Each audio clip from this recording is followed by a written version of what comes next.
And we are back, everybody. Welcome in. Welcome all. This is From the Pocket coming at you with a special middle of June episode with our homeboy, Christian. Christian, we love anytime we can get you on the podcast in the offseason.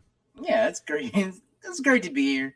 Going through all this stuff again. I'm like, man, I have not just been caught up with football and stuff. You've been taking time off as you're supposed to. Yeah, as regular people do. Off the rip, though. Shout out to the Knicks. Yeah. Shout out to New York Knicks breaking their 50 year curse of finally getting a championship. We have a lot of football to get to today. Yes. And it takes a special kind of psycho to talk about football in the middle of June, I have to say. So, we're getting close. Like it is. It's right around the corner. Training camp's about to be starting here next month. And prep for the season predictions, like I start prepping those probably in July. I mean, yeah, we're a couple weeks away from being like a couple weeks away. You know what I mean?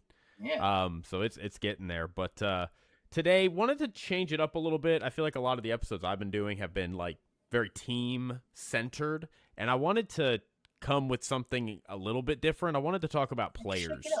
Yeah, it's really, this is an excuse to talk about players. We're gonna bill it as like breakout players.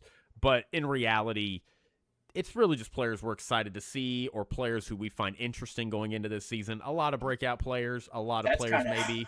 Yeah, exactly. That's kind of how I took it because I'm like, I don't know all the players that I think is going to break out. Like, I have some players that I think will do. It's a little too early to be thinking about that. I feel what you're saying.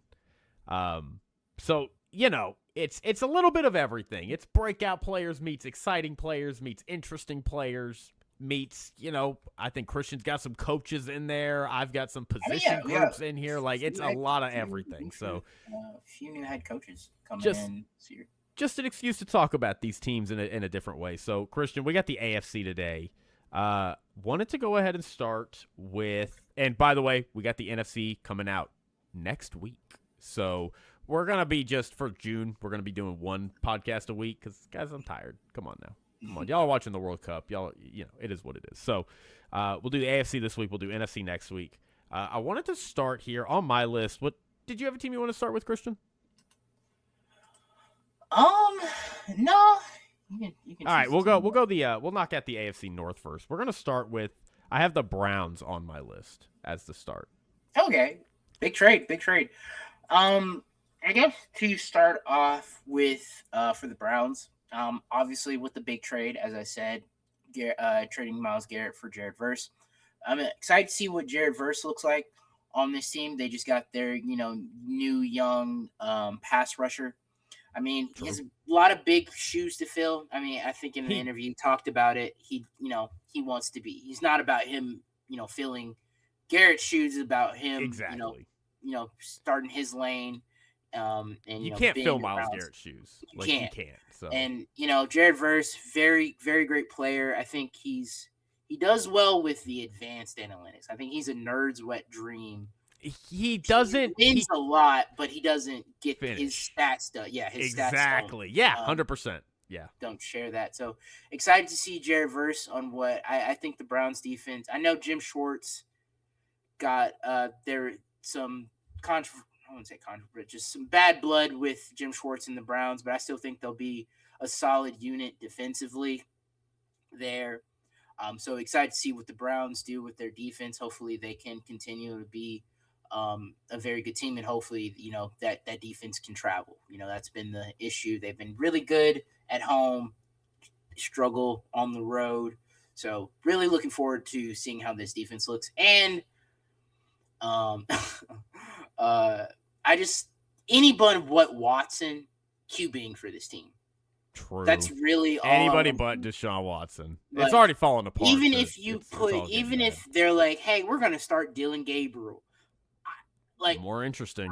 More interesting. Like, I'll still be sitting here, like, scratching my head, be like, really? Okay, we're starting Dylan Gabriel? Okay. But anyone. Somebody. You guys are somebody, but, like, anybody but Deshaun Watson. Yeah, Deshaun, I will be. You could. It feels to me Ben like Roethlisberger coming back out of retirement. I'll take over Deshaun Watson QBing for the Browns. It does feel like Dylan Gabriel is probably on his way out at some point because they did draft Taylon Green. And it seems like the quarterback battle is between Shadur and Deshaun Watson. So it's kind of like Taylon Green fills in that third spot. Dylan Gabriel probably leaves. So that's what my guess is. But I am glad you talked about their defense because I had a few players all on the defensive side that I wanted to talk about. I think that's where this team, that's where their focus is. I think if keeping it to the exercise of like a breakout player, because like their offense has a lot of cool rookies. You know, you could also look at like Quinshon Judkins, who was really good last year. He's like a good breakout candidate. I wanted to stay away from rookies just because I wanted to pick like players that we've already seen. But I went with Mason Graham on their defensive line. Obviously, they took Carson Schlesinger in the second round, and he was probably a top. He was probably at minimum a top 10 linebacker last year just as a rookie. So Mason Graham was their top 10 pick. He was the guy they took in the first. Like I think they're expecting him to maybe take that step. He showed some real flashes last year. So I went with Mason Graham. And then there's a lot of hype around Alex Wright on their defensive line, the guy that would line up opposite of Jared Verse. I don't really see it. I feel like he got a bump last year because he was getting to play across from Myles Garrett. He was breaking the sack. And even then, like, I don't think, like, his pressure rate was like 7% or something like that. Like, it was not very impressive. So I but there's a lot of hype around him. So I put him on the list as well. So a lot of interesting young pieces. Harold Fannin is another interesting one. I think Harold Fannin could have a down year just because of his style of play. I don't know where they think they're going to be able to put him on the line because he's more of like I'm a tight end that's going to get in the slot kind of vibe. You know what I mean? So I don't know what that's going to look like. I think he could have a season where he pulls back, but like he's very young and ascending. He was kind of, between Colston Loveland, Tyler Warren, and it was Harold Fannin was kind of rounding out that list of like young rookie tight ends just blowing up. So pretty exciting. All right, Christian. What about the Steelers? Who you pick for the Steelers? No one. No. The Steelers are like the Jets for me a few years ago, and it's like when they had Aaron Rodgers going. Aaron Rodgers, like, we're trotting out Aaron Rodgers, and I'm like, cool, but like, so we got Mike McCarthy back. Aaron Rodgers finally signed, and I'm like, what am I supposed to be excited about? I would love for us to get a Steelers fan on here, and I would just ask some questions because, like, I want to know, like, are you optimistic about this team? Are you worried about this team? How do you feel about that defense now being another year older? I love the dudes on there. Obviously, Cameron Hayward, T.J. Watt, Hightower, Alex Highsmith. Highsmith, that's what I'm thinking of. So like they got players and they got great dudes. That safety they took last year, the corner, what was his name? Joey Porter Jr.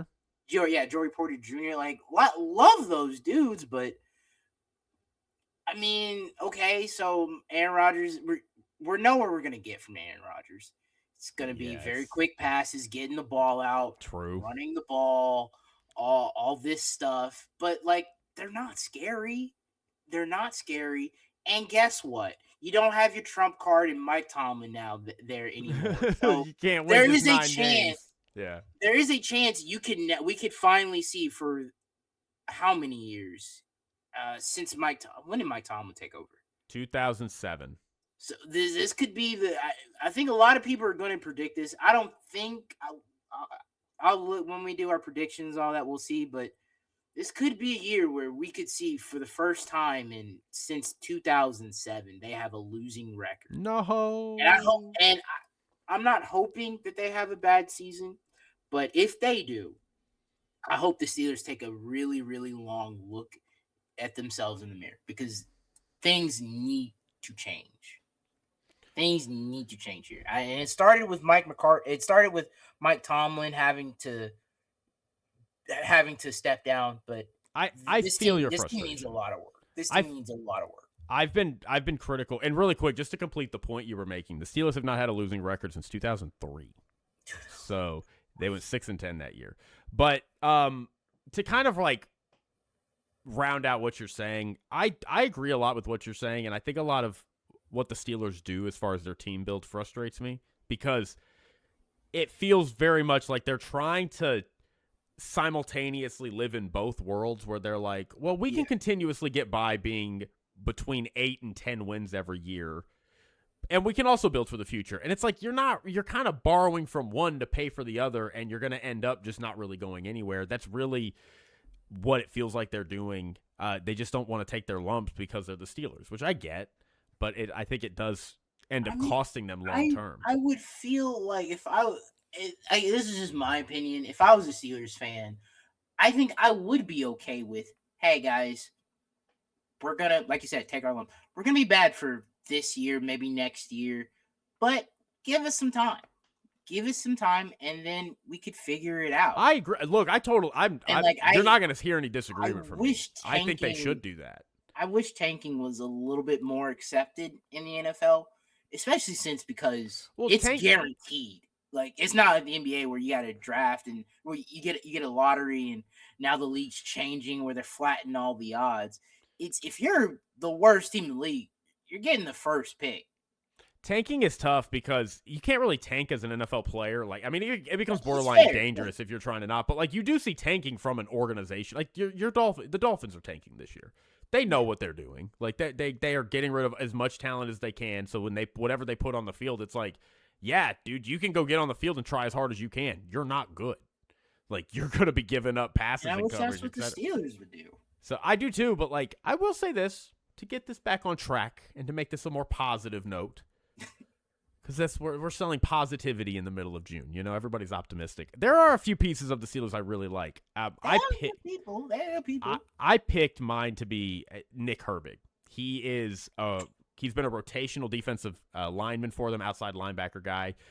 He was really good. Alex Highsmith missed some time. He was filling in for injuries along the line. And in his games that he started, he was really, really effective. He only played like 60% of the snaps, but he had like 7.5 sacks on like a 13.5% pressure rate, which is all really good, all really promising stuff.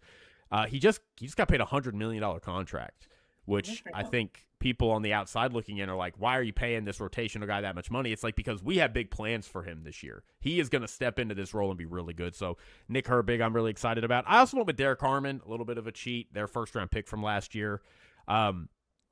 He's one of those guys, like, I've been watching on film, and like, the stats don't show him as an overwhelming guy. And if anything, like, he's got like his PFF rush grade is not good, but he is a big difference maker. Like, with him on the field, they gave up 91 yards a game rushing. With him off of it, they gave up 165. Oh my God. Almost twice as many yards. Literally almost twice as many yards. I was not expecting that jump. Okay, wow. Yeah, it's crazy. So, like, again, he's figuring it out more. He's going into year 2 from a position that takes typically 2 to 3 years to figure it out at defensive tackle. So, really excited about Derek Harmon. And then, I'm sorry, I'm being selfish. I'm just going to mention it. I'm really excited about this offensive line. They have a lot of pieces that I really like. Zach Frazier, Mason McCormick. I'm such a fan of Maxie Honachor, even though he's probably a long-term play. But, yeah, anyway. So, Steelers, I get what you're saying, but they got some exciting pieces. For the Ravens, who'd you pick?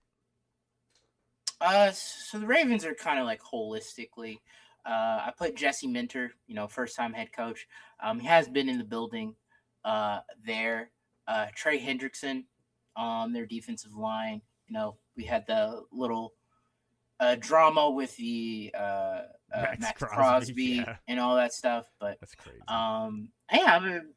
Overall, I think more general, Lamar coming back. I don't agree with all this talk of Lamar maybe being past his prime and all that. I have to see it to believe it. Now, if he goes into next year with injuries nagging him and all that stuff, then we can have a conversation about it.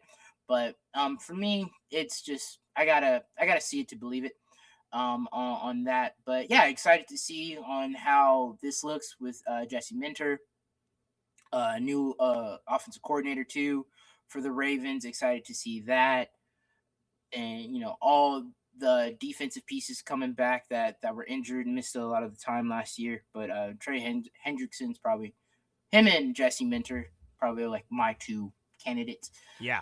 Just to see what they'll look like. And I feel like the Ravens should be better, but again, it's June.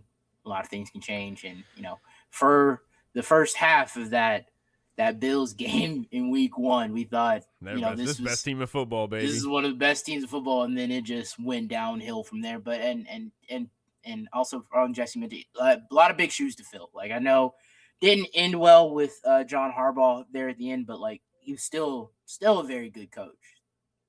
No, I do agree. I mean, it's just one of those. It becomes time. And I think just by the merit of having a new voice, if Jesse Minter is even like a league average head coach year 1, which I think he could have even higher upside than that. The Ravens, they have Super Bowl. They have Super Bowl. I mean, but like, I think even with average head coaching, they're still going to be in contention. I mean, they are a really good roster. They rebuilt. I really like what they did in the interior. Even though they let Tyler Linderbaum go. I mean, they had to. I understand not wanting to pay him. I think what happened was they thought, oh, well, we can get a center to replace him, and then they found out they had plans just continuously fall through. I mean, there was a run on centers in the middle of the second round, and they were sitting there like, we didn't expect that to happen. So it's like, so y'all thought one of those guys was going to fall to you, and they didn't. So they're figuring that out. But like, the guy I'm highlighting, you've highlighted Trey Hendrickson. I'm highlighting Malachi Starks, again, kind of cheating because it's another first-round pick from last year, like going into year 2. But he was really solid last season. I think he showed that his floor is kind of high. Very few mistakes on the back end. He came out of Georgia, a lot of ball hawk upside. We didn't see that production. He had like 2 interceptions. So I think we're going to see more of that out of him this year. I mean, again, and also just getting to work with Jesse Minter, I think that's going to be a really big thing for him and that secondary in general. So he's playing next to Jalen Hawkins, who, again, guy that just eliminates mistakes. So that's going to allow somebody like Malachi Starks to come in and probably try to be more of that like upside player for you. So, our boy Kyle Hamilton. Yeah, we love Kyle Hamilton. We are a very pro Kyle Hamilton podcast. I was listening to, kind of just a side point, I was listening to a podcast where they were drafting defensive players across the whole league. And by the time it got to like the 4th or 5th player, I'm like, Kyle Hamilton. And it just kept not being Kyle Hamilton. And I'm like, is my view of Kyle Hamilton skewed? And I'm like, no, of course not. Kyle Hamilton's amazing. Yeah, I was like, Kyle Hamilton is that dude. He's amazing. He is that good. I'm not wrong. I'm not wrong. I know I'm not. So anyway, what about the Bengals? I think we're going to go in the same direction here for them. What you got? Yeah, I mean, for the Bengals, it's really all about their defense. I think if they can get a league average defense, even their 20th best defense, I think they can make the playoffs. They need to. I mean, it's been 100%. We can't go. I know I've been harping on this. Joe Burrow, you're on the hot seat. You're on the hot seat. I know we're not talking about QBs, but I think you're at that 5th spot, my dude. I need the Bengals to make the playoffs this year, and I think that really, really, really depends on how this defense goes. Dexter Lawrence, excited to see how he looks. I think I'm not going to say the other dude, but the dude they drafted last year. Shamar Stewart? Yeah. Do you have him? I didn't want to say. Yeah. No, you can say him. It's okay. I got something to add to it. Shamar, like defensive side, Dexter Lawrence. Maybe that offensive line unit. I know they've had some. It's a pretty good unit. It's decent now. It's good. It's passable. It was good last year. It was good. I know Bengals fans were complaining about that. I don't know if that was like last year, 2 years ago. It was a couple years ago, but yeah. Okay. I know that's contention, but like I think it's really, if they could, like you said, if they could have the 20th best defense or just a league average defense, I think it's all about getting into the dance. And if they can have a really good defensive unit, I think they have a really good chance to get in the dance. So, and then once you get in the dance, anything can happen. Yeah, I was interacting with some Bengals fans, and one of them told me, because I left a comment like, if they can get the 20th best defense, exactly what you're saying, like they can get in the playoffs, and like that's just what they need. That's just what they need to happen. Somebody, yeah, once you get anything can happen. Like they've beaten Patrick Mahomes, and I feel like they wake up like that. Them as a team wake up to play the Chiefs. Like it's always a field goal game against the Chiefs. They've beaten the Bills in the playoffs. They did. They've embarrassed the Bills, but this have Bengals they beat the Ravens in the playoffs. Yeah, they beat the Ravens. They have beat the Ravens. So like their biggest competition, they have shown that they can show up in these big games. So once they get into the playoffs, like I give them a real shot. Yeah, the guy I was talking to was like, I was like, yeah, if they get the 20th best defense, they can get in. And he's like, if we get the 20th best defense, we're walking to the Super Bowl with this offense. And I'm like, all right, I don't know about all that, but like, I do agree. Like, y'all got a chance. Y'all got a chance. But yeah, no, I mean, but right in line with kind of your defensive point and Dexter Lawrence, right? That was the huge addition they made. I talked about the players that I think adding Dexter Lawrence will help in Shamar Stewart and Myles Murphy. Yeah. I like Boye Mafe. I love Cassius Howe coming out of the draft, but like, I think those are more like rotational guys. I really think they're going to need Shamar Stewart or Myles Murphy to step up and be that breakout guy. I think it's more likely to be Myles Murphy. He's only 24, and he's more of where your pass rush juice comes from, whereas like Shamar Stewart is more of a, I'm going to play the run and edge set for you, right? Like he's not, if you're... That's a valuable. Yeah, it is valuable, but people... How the league's going nowadays. But people, it's not sexy. You know, yeah, it's not sexy. They want the sacks. They want the sacks. They want the guy that's gonna. You draft an edge rusher in the first round. You're like, I want you to get me 12 sacks, and it's like that's just not his game.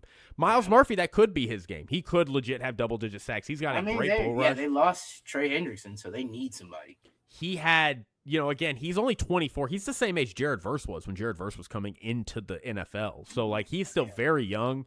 He had the same amount of pressures as Boye Mafe did last year on an 11.3% pressure rate, which that's average, but like if he can take that step, I think that's going to really help that rotation fall into place. So either Shamar Stewart or Myles Murphy, I need one of y'all to pop. I need one of y'all to do it. The Bengals would love for them to pop too. All right, we can move on to the AFC East. We'll go ahead and start with your Dolphins. Who you got? This one, another holistic one, just the team. Just give me something to watch on Sundays. Yeah, look, I am excited. I am excited to see how this looks. Obviously excited for Caden Proctor. I think they switched him over to guard. He's going to be playing guard this year, yeah. So I'm going to be excited for that. I mean, big body, very athletic. One player, it is a rookie, but I hope from what you were telling me during the draft and Chris Johnson? I'm so excited for Chris Johnson, dude. I'm so excited for him. I'm really hoping he is our mainstay corner for like the next decade. Look, from what you hype.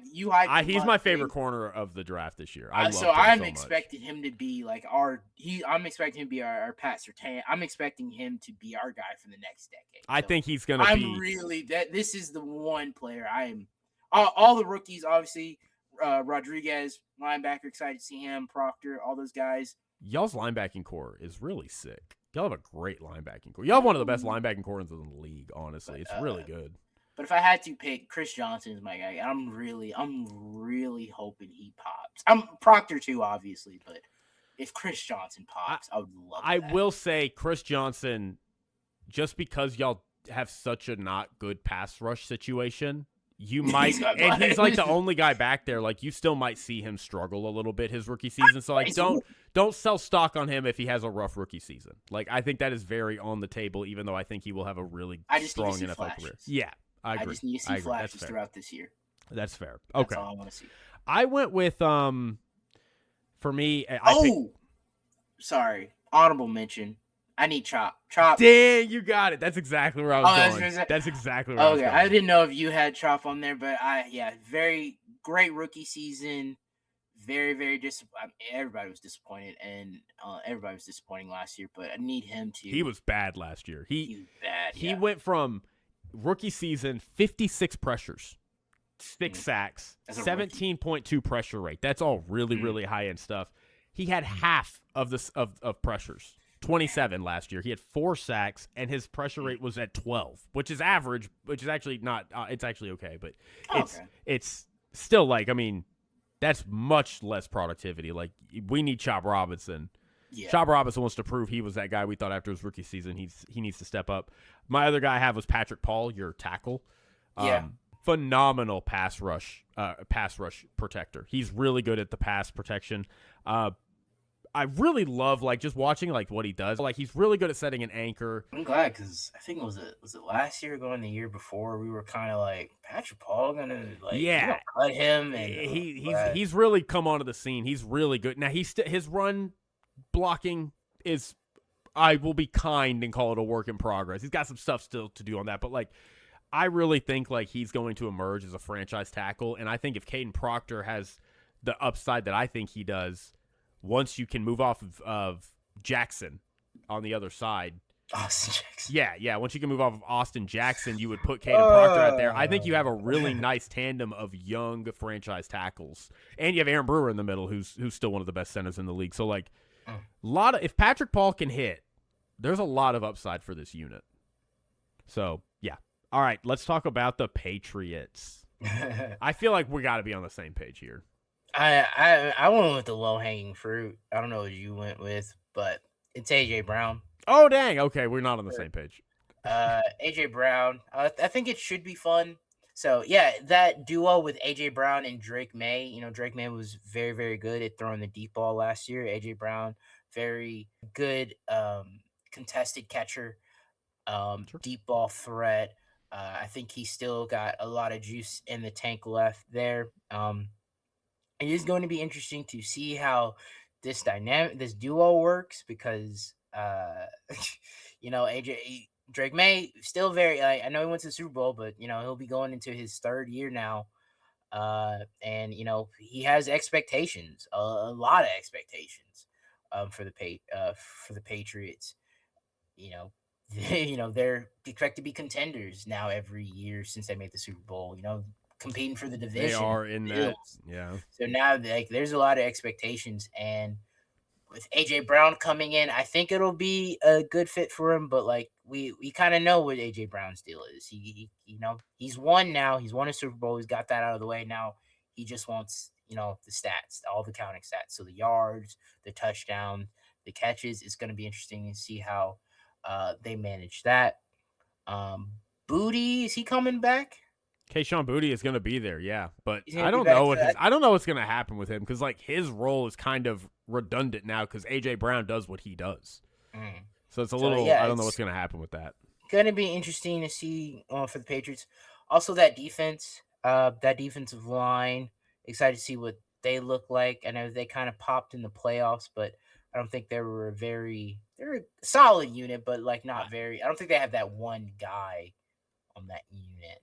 On the defense? Yeah, on the defensive line. On the defensive line. Yeah, their defensive line, they went and got what's his name? Durante Jones. Mm-hmm. They added him, and they lost Clavon Chausson, but they still have Christian Barrymore. They still have Milton Williams. So they still got guys. I think some of the changes they made, it kind of made their unit more cohesive, if you will. Okay. So, also, really quick, I want to make sure. I think Durante Jones is the Commanders' defensive coordinator. Oh, they also have Harold Landry. They brought in Gabe Akis, which that's a pretty cool draft by them. Draymond Jones is who I was thinking of. Draymond Jones. Yeah, so I actually focused on the offensive line for them because I think that's really where they need to see just the most improvement. Will Campbell comes to mind, obviously. I think, look, I will say that I am still a Will Campbell defender. I feel like I'm one of the only people left, but I thought what Will Campbell showed at the first half of the season was really, really good. Yeah, he was injured the back half of that season. I think you told me that. I was like, oh. Yeah, he gets hurt. He comes back too early. When he comes back, he's playing in the playoffs, and he's playing against Will Anderson and Danielle Hunter. Against some really good against the Broncos defensive line, and he's playing against Khalil Mack, and it's and everybody's like, this guy sucks, and it's he's a rookie playing the best of the league, and he's injured. I do not think that is a fair way to critique him. I still think he has a lot of potential at left tackle, and even if he doesn't, I think he could be a great guard. So I think. Is he switching over to guard too? No, they're trying him at tackle. Okay. They're still going to try him at tackle. But at some point, he could go over to guard. They added Elijah Vera Tucker. So but the player I think we should really keep an eye out for is Jared Wilson, their center. They drafted him and they put him he was also a rookie last year. They put him at guard, and he was fine, but now he's going to go back to center, which is his like position. That's his actual position as center. I don't know if you want to. Okay. And that's a sacred. He is super fast. Position. He is super fast. He's like one of the fastest 40-yard times at the combine ever for a center. So he's got great lateral movement. Keep an eye out for Jared Wilson. And Will Campbell as well is a real wild card for this team. Okay. What you got for the Bills? Oh, for some reason I thought we were going Jets. I don't know. We can go Jets. Okay, Bills. No, we can do Bills. Right let's go. Bills entire team. Again, new stadium. That's exciting. Oh yeah, true. Where are they moving? Where'd they move to? I thought they were still in Buffalo. Are they not? Oh, they're still in Buffalo. Okay, good for them. I don't know. Dallas is there. Chicago's leaving. The Bears are leaving Chicago. It's directly across from their former venue in Orchard Park, so it's about 11 miles south of downtown Buffalo. Oh, okay. So at least they're keeping. Okay, they're staying in Buffalo. The Mavs are trying to move to. No, is it the Wing? Not the Wings. The Stars are trying to move to Plano. I think it's the Stars are trying to move to Plano, and the Mavs are trying to move somewhere in North Dallas, like whatever. Trying to move out of American Airlines. But yeah, they're getting a new stadium, so that's going to be very exciting for Bills fans. And all new tables can get smashed in, all new traditions. It's going to be fun. New coach Joe Brady. I think it's going to be. I mean, he's been there. Obviously, we've been seeing him as the offensive coordinator, but now he's the head coach. Now he's going to be in the interviews and all that stuff. Big responsibility. So excited to see what that looks like. DJ Moore. I'm not expecting him to make a massive impact. I just don't think that's just where he is in his career. But I do think it's, they've been having a lot of issues with receivers. Keon Coleman, coming into this year, I think Deion Dawkins was on First Thing First. And, he talked about hyping up Keon Coleman coming into last year. And we know how that we all did, man. We all did. We saw how that ended, with the DNPs, the dancing on the sideline. And all, or during warm-ups. I think it was dancing during like warm-ups when he wasn't starting, and then at the end of the year, their GM and stuff talking bad about him. So I kind of feel bad for. I probably should have put Keon Coleman, but I just don't know. But I'm hoping for him. But DJ Moore now is that guy that can be our number one guy for them. So hopefully he's something, but they have that guy there in Josh Allen. So they're always being contention for it. So it's just, can they get over the hump? And rough for Sean McDermott. Still wish he was I still love Sean McDermott. Yeah, I mean, I understand why they made the decision. I was a little confused why they, kept Brandon Beane and promoted him, but that's neither here nor there. Yeah. We're here to talk about good things. All right, really quick. I didn't have him on my list, but I did want to you did inspire me to talk a little bit about Keon Coleman. I think Keon Coleman, they're setting him up for as good of a chance at success as he's going to get. Because DJ, this is kind of it. He had his rookie year. The good news is his second year did not go well.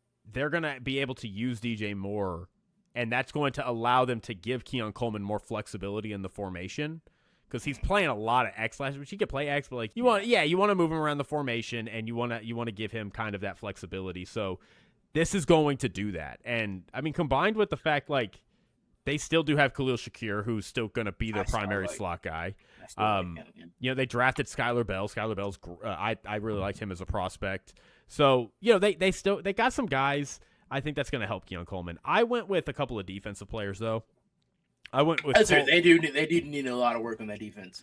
I went with Cole Bishop, their safety. He struggled in his first year with injuries, but year two, he was awesome last year. He had 3 picks. He had no touchdowns given up. He got to the quarterback a couple of times even, so he was really all over the field. He also led the team in tackles. He had a little bit of a high missed tackle rate. It was about 15%, so that's like the edge of acceptable missed tackle rate, so you want to see him get that down a little bit. But, again, this is his real first year playing. He was basically playing he played some games his rookie season, but, this is his first full campaign. I think he will improve, and Jim Leonard, I think, can do a lot of stuff with him. He can really move him around and use him as a real chess piece. So that's going to be exciting. I'm not calling like a breakout or anything, but just something cool I found out. They have a linebacker named Joe Andreessen. He's going to be their starting linebacker. At least that's my understanding. He is a undrafted free agent who's been on the team now that I think this is his second or third year. And he is from Buffalo. He's a hometown kid from Buffalo. Love that. So Jim Leonard's system is going to be aggressive. He is going to be an attacking style defense, and him coming at linebacker. Hey, look, I'm just saying he's going to have some real opportunities to make some big plays and be a difference maker in the game. So just a guy to keep an eye on, his Joe Andreessen, and I picked Cole Bishop. So, okay, cool. All right, let's wrap up with the Jets, and then we can move on to the West. Jets. All right, yeah, Jets for me, I just want to see improvement just throughout the team. Like, of course. Hoping Aaron Glenn can keep his job. Obviously, get an interception. They brought in Nashawn Wright. They got it. This season. So hopefully that defense improves. And Geno's back. I like the story of it. Do I think it's going to work? Probably not. If I had to bet on it, yeah, probably not. But Dang. Yeah, I just want to see improvement. How many games do they win? Last year it was 3. 3. Can you get to 5? Can you get to 6? Like, can you do that for me? And hopefully Aaron Glenn can keep his job. For me, but yeah, no really players for me for the Jets. I'm just hoping overall they can just play better. Yeah, Jets are an interesting one because I really do like their roster, and they're one of those. They have a lot of exciting young rookies. Kenyon Sadiq, Omar Cooper Jr. on the offensive side of the ball, like D'Angelo Pons, who is a lot of people's me guys from this year's draft class. I went with Armand Membu and Olu Fashanu, their tackle duo. So Membu's coming off his rookie season. Fashanu was their first-round pick in 2024. So back-to-back years of first-round picks for tackles. Membu gave up 20 pressures in the first half, 13 in the second half, and Fashanu had a similar amount of pressures given up. So they got a little better as the season went on, but I think they have a real opportunity. We could look up at the end of this year and see them as this is one of the premier tackle duos in the NFL. They also just gave money to Joe Tippmann, their guard, so that should help. I am worried, though, because Frank Reich is their offensive coordinator. And if you have listened to this podcast since we have been on doing this, first off, thanks for doing that. But second off, you will know we used to be a pro Frank Reich podcast here. We used to love Frank Reich. And then Frank Reich had a disaster in Indianapolis, and we went, oh, dang, that was rough. But, hey, Frank's in Carolina now. He's going to get back on his feet. He's got a young rookie quarterback. Utter disaster. Got fired before he even finished his first season. Utter disaster. So I am a little nervous about the Frank Reich experiment, and I worry that even though they have a lot of pieces that we like, I am worried that Frank Reich is going to go backwards with them. And I also found this out. Frank Reich apparently, for whatever reason, offensive lines do really poorly under him. The Colts had great infrastructure, and he left, and they overnight fixed their problems. And then the Panthers, it was the same thing. One of the worst offensive lines in the league, and then he leaves, and it fixes itself overnight. So I am very nervous about that, and I'm nervous because my guys, these 2 young tackles that are just studs, I'm man, I hope they really take a step up. I'm worried that we're going to just lose a year of progress because of Frank Reich and putting them in bad spots. So I'm hoping that doesn't happen. I'm hoping we get to the end of this year and I can talk about how much I love Membu and Fashanu, but I'm a little worried. Okay. Let's move on to the West, Christian. Let's go ahead and start with the Broncos, defending AFC West champion, sorry. Who you got for the Broncos? Former Dolphins, Jalen Waddle. Of course. I knew you were going to pick Jalen Waddle. Yeah, I had to. You had to. Excited to see what they can do. I think now that really bolsters their wide receiver room, which I think it was kind of lacking, but they had I like Courtland Sutton, but like he's up there in age, and True. who else is They there? have Pat Bryant, who Pat actually Bryant. I picked Pat I Bryant for like Pat my guy. Bryant. I I like picked Pat him for Bryant. my guy because I think your pick and Jalen Waddle is going to allow him to fall exactly into the rotation where he belongs, and I think he's going to thrive there. And obviously their defense, big Pat Surtain fan over here. For me, I still think they'll be a very good defensive unit. And there, and Sean Payton still calling plays. Bo Nix should still be developing there. And shout out to the Broncos, just got off the Russell Wilson money. So yeah, congrats to them. And they have done. I didn't read all of the article, but they did an article talking about how the Wilson money is now finally off their books. But Congrats. since they let Wilson go, they went 24-10 in these past few seasons with him. So like they've been doing so. I hope this what the Broncos did, and I think teams are starting to the Dolphins, my team, has they let go a lot of players, Tua, and we traded Jalen Waddle, Tyreek's gone, defense Bradley Chubb's gone, so I'm wondering if now teams are now going to be like, oh, we don't have to.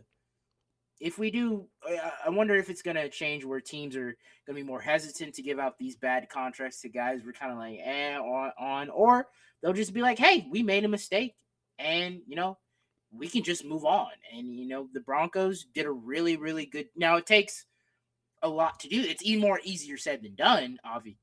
Obviously, you need really good guys in the building to evaluate the talent, but. And all that stuff, and make sure building a a competent roster. But shout out to the Broncos though. They've been killing it. Yeah, no, I couldn't agree more. I think they're entering the season as still one of the premier teams in the league. So kudos to that turnaround. Yeah, I'm ready to move on. Pat Bryant, as I said, I just think he'll fall really nicely into this. It's just adding Jalen Waddle does such great things for this receiver room. So, all right. I have one more for the Broncos. Sorry. Really interested to see where Jahdae Barron lands. He was there, as you might recall, Christian. He was their first round pick from last year. I was super excited about. He just never got onto the field because Jaquan McMillan was awesome and was like, I'm not giving up my spot. So I read a report that like they might be trying to push Jahdae Barron to the outside, which they have Riley Moss on the outside, and Riley Moss was terrible last year. Like every time you watched him, he was just getting PI call after PI call. Some of which was probably ticky-tacky. It's kind of that reputation. It's like, I expect you to do it, therefore now I'm seeing you do it more. But yeah, Jaquan McMillan's awesome. Jahdae Barron, hope he lands on his feet, though, because I really liked him coming out of Texas. Okay. Who you got for the Chargers? Not a player. I do think they have built a very, very, very good, competent roster there. But it's Mike McDaniel for me. I mean, nice. Can he finally truly unlock this potential that we've been talking about with Justin Herbert for like his entire career for the most part? So, if it doesn't work out this year, I don't want to hear it was Mike McDaniel's fault and all that, because like I think Mike McDaniel's a very smart guy. I think he knows offenses. He knows how to operate an offense and all this stuff. He was credited for doing the Debo stuff with him putting him in the backfield and all that. So if this doesn't work out with Mike McDaniel, who's supposed to be this new offensive young prodigy, then hey, we gotta start having tough decisions about Justin Herbert and just maybe saying, hey, he very good player, but he could just be the James Harden of the NFL. Like, or I know I think Nick Wright put that on Lamar too, but I mean, can put up very good regular seasons. I know, even though he hasn't been in MVP discussions, but he can still put up really good regular season stats. I think there'll be if I had to guess right now, maybe just in the AFC, I think they could be a top 10 defense, maybe top 5 or offense. Nice. Excuse me. Oh yeah, I feel that. No, yeah, and I am going to talk about Omarion Hampton because he's kind of the thing he's the straw. I think that this is going to be what they're trying to go focus on. He's really got to be the straw that stirs the drink. Like they came in and they, added Tyler Biotis, Jake Slaughter, Cole Strange, like to their interior. Right, they obviously have Rashawn Slater and Joe Alt coming back. Like Mike McDaniel coming in. Their tackles are coming back. They should be better. Yeah. Yeah, I mean, and then bringing in Charlie Kohler. Still having Aronde Gadsden, bringing in David Njoku, bringing in Alec Ingold, your homie from Miami. Alec Ingold. I like Alec Ingold. Yeah. Like this is a scheme that is going to heavily feature a pretty sophisticated run game, which is going to be really cool to see. So, like, I do agree with you. That's going to help out, and that should help out Justin Herbert. So, we need to see Omarion Hampton take that step. He battled a lot with injury last year. Yeah. That offensive line was just sad. Greg Roman did not adjust the way he should have. So it was just a nightmare last year. But I am excited to see kind of in that regard. I'm excited to see this receiver room, specifically with Ladd McConkey and Trey Harris. Quentin Johnson is kind of just there. Like, he's fine. He's gotten better. He has saved himself from being a bust, but, like, he's kind of just fine. Yeah. Ladd McConkey, I mean, he was phenomenal his rookie season. I don't know why this team did this, but last year they brought in Keenan Allen. They gave Keenan Allen 122 targets last year. That was just for old head. I think that was just. I mean, he's good, still solid, but yeah. I mean, but they should be. That's crazy. 120 targets. 122 targets. Like you had, the ball, and that suppresses Ladd McConkey and Trey Harris. Trey Harris was a rookie last year, so now you're wild. I know, it's crazy. So why did they do that? So I expect just by we gotta get Keenan Allen in the game plan. It's crazy. Like, I think just off of him not being on the team anymore, they're gonna have more opportunities. So Ladd McConkey and Trey Harris, I think, are gonna take a step. And look, Trey Harris is a great run. He's big body, great run blocker. So I expect him to be used in a lot of 13 personnel packages and helping them run the ball even more. And then Ladd McConkey, I've heard some people say, and I'm not saying this, but I've heard some people say he might have a Jackson Smith and Jigba level glow up this year. I don't think he will, because I don't think he's as good as Jackson. I don't think he can physically do what JSN can do, but it would not surprise me if we leave the season and Ladd McConkey is seen as one of those dudes. Do you know what I mean? I mean, he's really good, but he's up there. I don't know if he probably at 15, 20, probably in that range. And then I called out this last year. I'm going to call him out again. Dion Henley. I love Dion Henley. One of 8 players to have 80 tackles, multiple sacks, interceptions, and 5 passes defensed. Ever. So he is he's really good. He's a real Swiss Army knife. Love him in the run, sure tackler, disruptive in the pass game, disruptive as pass rusher. So really just big fan of Dion Henley. So all right, Christian, what you got for the Raiders? I mean, low-hanging fruit again. Fernando Mendoza, obviously, number one. I don't think he's going to – well, obviously he's not going to start. If I had to put a guess, maybe I think this will be – they don't want him to start. But this one little article I saw on ESPN, I didn't read all of it, but, they talked about his maturity and, how he, presents himself in the locker room and stuff like that. And it's been glowing – review of all that is just what can he do on the field. But I think they do have I think they've put together a competent and solid roster. Don't think it's going to win a whole bunch, but Kirk Cousins being there, stealing Tyler Lindenbaum from the Ravens there, paying him a ton of money there. Clint Kubiak being there, I think can help the Kirk Cousins maybe get one last hurrah from Kirk Cousins. I don't think we'll see Fernando this year. If we do, I think it'd kind of be a late season thing. It had to be Kirk Cousins has to be playing Kirk Cousins has to be bad, has to be really, really bad for them to put Fernando in. Because I do not want to see him this year, to be honest with you. I think this roster still needs a lot of work to do. But I like what the stepping stone that they took this offseason. They went out and spent a lot of money. Don't know if they'll be a playoff team. They could be interesting though. I think Kirk has taken some teams to the playoffs. Yeah, he's been to the playoffs a few times. This is not a winning record, but he has taken some teams. So I think they can put a maybe a playoff contender uh, team together. But yeah, I'm excited to see what they can do with all the young players and all the additions. They kept Max Crosby. They got to keep Max Crosby, so that's really good. True. That's really cool for them. So it there's some hope in Las Vegas. I honestly went with low hanging fruit too. You'll be happy to know. I went with Ashton Genty.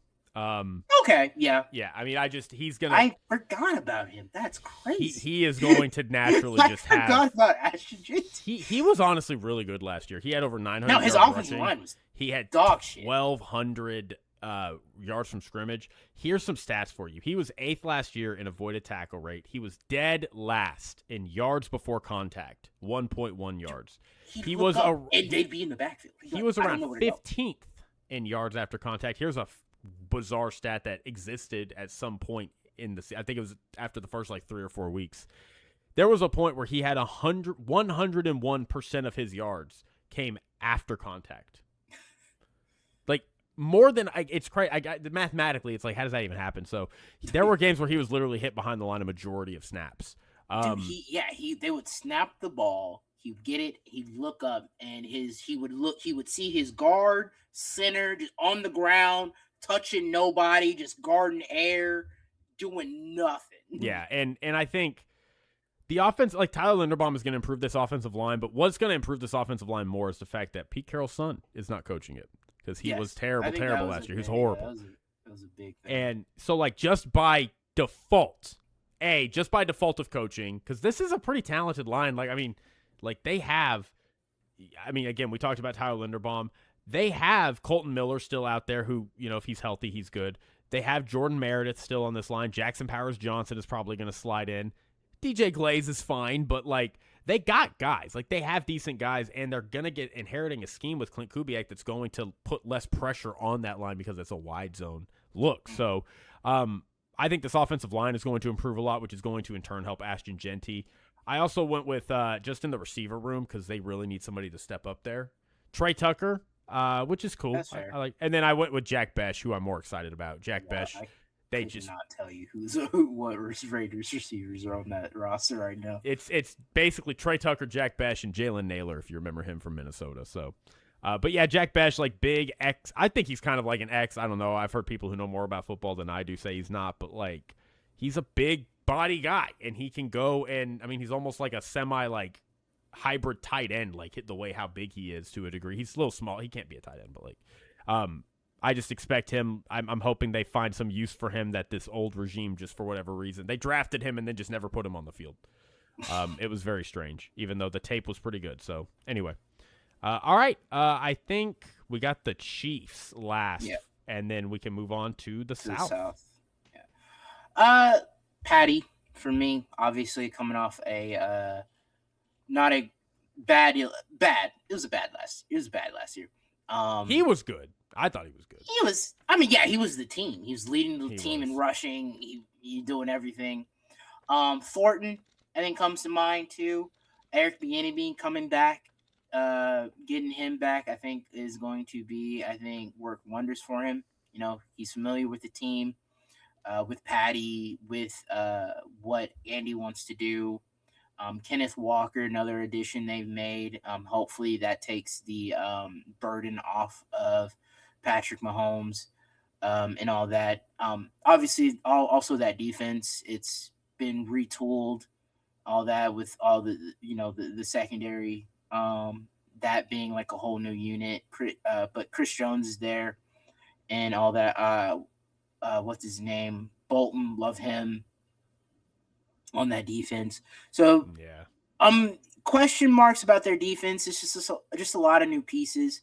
But I do think, let's say Eric Spoelstra, but what is his name? The defensive coordinator. Steve Spagnuolo. Why did I think his name was Eric? I'm sorry. Steve Spagnuolo. I think he'll get that unit. I think it could be a work in progress. We could see later in the season that unit become more cohesive, but I think we could see some bumps and bruises at the beginning of the season for Patty. And at least for that defense on the defensive side, but I still think they'll be solid. And with Patrick Mahomes, looking like he'll be starting week 1. I mean, that'll be that'll be great for Chiefs fans. And with the addition of Kenneth Walker and Eric Bieniemy coming back, they should still question marks about their tackle spot too. True. They did not address that in the draft. Dude, Jalen Moore, their tackle that they got, remember from the 49ers, he was their backup for Trent Williams. Mm-hmm. They traded for him, and he was kind of in and out last year. He is currently in a position battle for the right tackle spot with an undrafted free agent. So, yeah, okay, we're going into another year where there's question marks about the tackle spot. I don't know, man. That's tough. Isn't that crazy? So that is tough. So I'm a little worried for Patty, but I think they can figure it out. I think. I hated a lot of what they did on offense this offseason, so I stuck with their defense, where I actually liked a lot of what they did on defense. I loved the Kairos Tonga addition. I loved the way they drafted on defense. I really love what they've got in Mansour Delane. Now, I did not go with any rookies. I went with Noah Williams. This is kind of one of those where I feel like I'm in a lot of conversations with people, and there's just this, like, the Chiefs secondary's bad. They lost Trent McDuffie. They lost Jalen Watson. They lost Brian Cook, and it's like, I hear that, but, like, they got Mansour Delane, who's really good.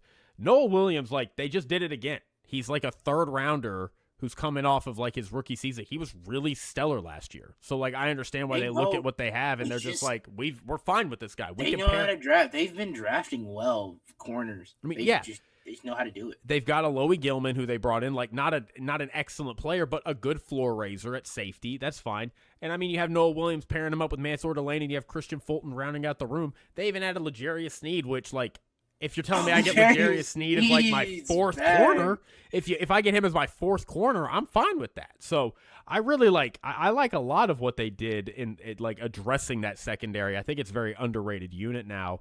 And Noah Williams, I think, is going to really help round it out because I think he is going to continue to ascend the way we always see Chiefs corners ascend. And then I also wanted to highlight Omar Norman Lott. This is going to be a crowded, which is a nice thing to say for a change with the Chiefs. This is a little bit of a crowded defensive line room, with all the pieces they have now. Again, I mean, they need it. Like they do. They need to see who they can play because it's Chris Jones and. It was for forever. It's been Chris Jones and bust, but now like they still have Chris Jones there, who's good in spots. They added Kairos Tonga. They drafted Peter Woods, and then in the edge room, I mean, they still have George Karlaftis. Karlaftis. That's yeah. There's another guy on that line I know that's been there for a minute. And they added R. Mason Thomas in the draft, and like adding Omar Norman Lott, who was a second-round pick last year, and he got hurt and basically missed the whole season. Like. That is just another, like, of all the pieces they added to this room, that's another piece that is getting added. So I think Omar Norman Lott could be a difference maker for them. He is, can he do it consistently down to down? That's kind of to be determined, but he is a real traitsy guy who has a lot of high flashes. So, like, I'm hoping we get that potential realized. Okay. I mean, I think they're still going to bring in a receiver. I mean, Stephon Diggs. They need to. I have no idea what they're doing if they don't. I think they should. They should bring in Stephon Diggs. They have to. Yeah. It's insane. Brandon Ayuk's out there. Brandon Ayuk is out there. Brandon Ayuk. Honestly, that's kind of like in the Chiefs like meta to do that.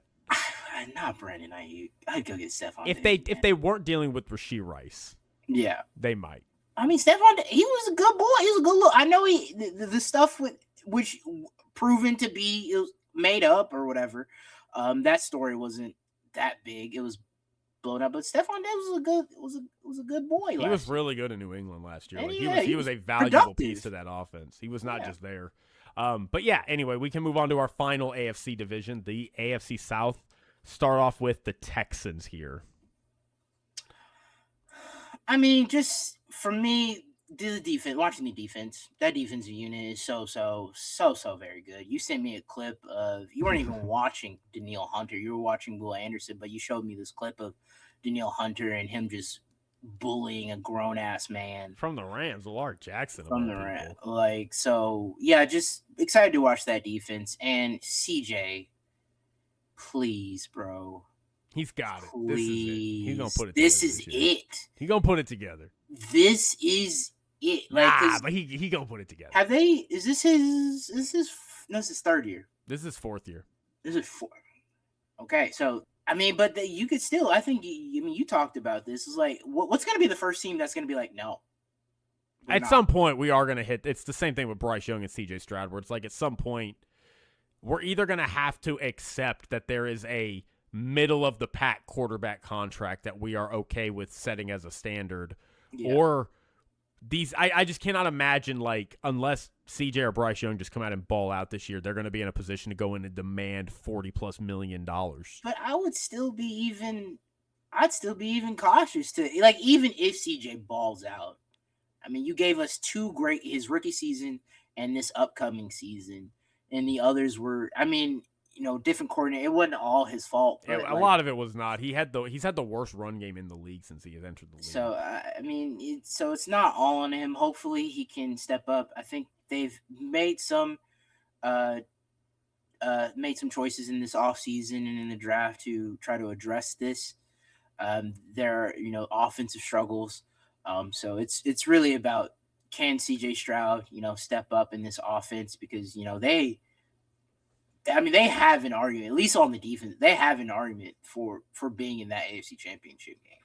Like they were a good enough team to do that. I thought they were one of the hottest I think teams. they could have been a good enough team. I think they could have gave that the Broncos a run for Texans Broncos game would have been a really fun game to watch. Yeah. No, I went with a little bit of everything. Like, I like that you mentioned CJ Stroud. I'm really excited to see what Jaden Higgins and Jalen Noel give us in the receiver room. Jalen Noel looks like he's going to be a really solid slot player for them. We'll see what happens with Tank Dell coming back too. And then Jaden Higgins lining up outside with Nico Collins. I think you have a really nice receiver room, and they've drafted well there, so I'm excited about that upside. I also went with Arante Ursary, their tackle. He was a rookie last year, and like we had a lot of for whatever reason, we had a lot of really good rookie and second-year tackles last year, and I feel like Arante Ursary kind of got buried because he was on a unit that was just so bad. But, I mean, he was pretty good, so like I expect him to kind of continue to ascend. But my guy I'm excited to see the most, maybe it's low-hanging fruit, I went with Kamari Lassiter. Their other outside corner that's not Derek Stingley. He just finished year 2. He was phenomenal in year 2. That dude is just an asshole. Like, that dude, there was a quote from, I think it was Nico Collins, and they asked him like what he thought about Kamari Lassiter, and he's like, that boy ain't right. Or he's like, that dude ain't right. Like, and it's like, yeah, I mean, that guy, the way he plays, I mean, that guy is just, he's crazy. He's so physical in the run game. He's so sticky in cover. Like, I think not to spoil some of my Texans takes, that I got coming up for predictions season, but I'm just saying we might get to the end of this year and you might talk about Kamari Lassiter and Derek Stingley both being like top 10 corners in the NFL. Like they are going to be the duo to beat, I think, at the end of this year. So I'm excited about Kamari Lassiter. All right. How about the Colts next? Who you got? I'm going to be honest with you. I have not really thought about the Colts or this offseason. I went with Tyler Warren. He had a pretty solid rookie year last year. He was really good. He was really good last year. So I'm expecting him to get better. I'm trying to think who else is on their roster. We talked about really quick on your note about Tyler Warren. We talked about Harold Fannin earlier. Tyler Warren, Harold Fannin, and Colson Loveland you can throw in there. There have been like 7 tight ends in the last 20 years to have 700 or more yards in their rookie season. So only 7. 3 of them we had last year in Harold Fannin, Tyler Warren, and Colson Loveland. So, yeah, Tyler Warren, I mean, he is ascending as one of those premier tight end, which we knew coming out of the draft. Like, he was a high-level prospect. So, excited about Tyler Warren. I went with another offensive weapon. I went with Josh Downs. I think Josh Downs is going to have a really expanded role this year. I think you're going to see him blocking a lot more. I think you're going to see him utilized in a lot of cool ways. I'm very excited to see the Josh Downs breakout season, I think, is upon us. And then I also threw in here Laiatu Latu, their defensive lineman. He had 8.5 sacks last year on almost a 14% pressure rate. He had 59 total pressures, which was tied for 14th. Like, he needs to probably put together a little bit of like down-to-down consistency. And it's going to be hard because they lost a lot of guys on the defensive line in free agency. So it's going to be a lot more on him. But I think if he can put together a little bit more consistency, he could be a really, really high-end defensive end. So I have Laiatu Latu on my list too. Okay. We got 2 teams left, Christian. Let's go with the Titans. Who you got? A lot of stuff, not a lot of players. A few players. The Cam Ward, Carnell Tate duo. Excited to see what that looks like. I think we already talked about it, but the Titans not getting a primetime game this season. It's gonna be tough to see, but I'm hoping they make big improvement. And then what they made with the coaching staff. Robert Saleh is now here again, getting his second try as a head coach. I think he'll be really, really good. At least that defensive side, they'll be really, really solid unit. Like while in his Jets tenure, they were always a really great unit. So expecting them to play better. Also, just saw a bit ago before we started recording, they just what's his first name? Jeffrey. There it is. Jeffrey Simmons just got a big old contract, 3 years, $105.8 million with $100 million guaranteed. He's still very awesome. Solid, great player. He had a career high 11 sacks last season. Yeah, dude. He's one of the best defensive tackles in the league. Breaking Jarrell Casey's franchise record for most sacks is 10.5 in a season by a defensive tackle. So, yeah, he's a defensive tackle. 12 sacks by a defensive tackle, or 11 sacks by a defensive tackle is pretty insane. So, good for them. So I'm expecting them to be that unit to be a lot better. Brian Daboll there being the OC, hopefully that can help develop Cam Ward and Carnell Tate there. So hopefully seeing a big steps for the Titans. I don't think huge steps. How many games did they win last year? The Titans? 1, 2. They won 3. 3. So can we get to 5? Can we get to 6, please? And I think that'll be I know another disappointing season for you Tennessee Titans fans out there, but I think getting to 5-6 wins I think is a massive improvement over what they had last year. So rooting for those guys. I went with I have a few names. I went with Peter Skoronski as my main one. He really was an upper tier guard last year. He honestly, he might be one of the best in the league. Like, I'm not ready to quite go there, but if this offense does take a step, and this is something that actually people want to watch, like, I think Peter Skoronski could be talked about as one of those upper tier elite level linemen. He was their first round pick from a few years ago. They tried him at tackle and it didn't really work, bumped him in at guard, and he still had some struggles, but I think he's really found a home with where he's at now. He's been really good this past season. Talking about another player I'm really excited to see, they brought this guy over in free agency, but Cordell Flott from the Giants at corner, he's just gotten better every single year, and he was awesome last year. So under Robert Saleh, I'm excited. I think he could continue to ascend. I think that could be one of the best signings anybody made this past free agency. Came over, followed Brian Daboll from the Giants. Speaking of players who followed Brian Daboll from the Giants, Wan'Dale Robinson. I have been a big hater of the Wan'Dale Robinson signing by the Titans. I think they way overpaid for him. They gave him like $20 million. I still think that, but just to keep it a buck, he did have 1,000 yards last year, caught 92 balls on 140 targets. So, they used the you-know-what out of him in New York. Brian Daboll obviously wants to do that here too. He's going to get a chance to fall in and be that second receiver probably, which, hey, maybe as a second receiver, even though $20 million is a lot, maybe if he can have this level of productivity, you might not mind paying him $20 million when you have a lot of salary cap space. So, yeah, again, a little worried about the size of that contract, but I think he's at least somebody interesting to watch, given the fact that Carnell Tate is lining up across from him. Okay, one more team, the Jaguars, Christian. I think we both went with some low-hanging fruit on this one. Who you got? Yeah. Travis Hunter. Nice. I know, not very.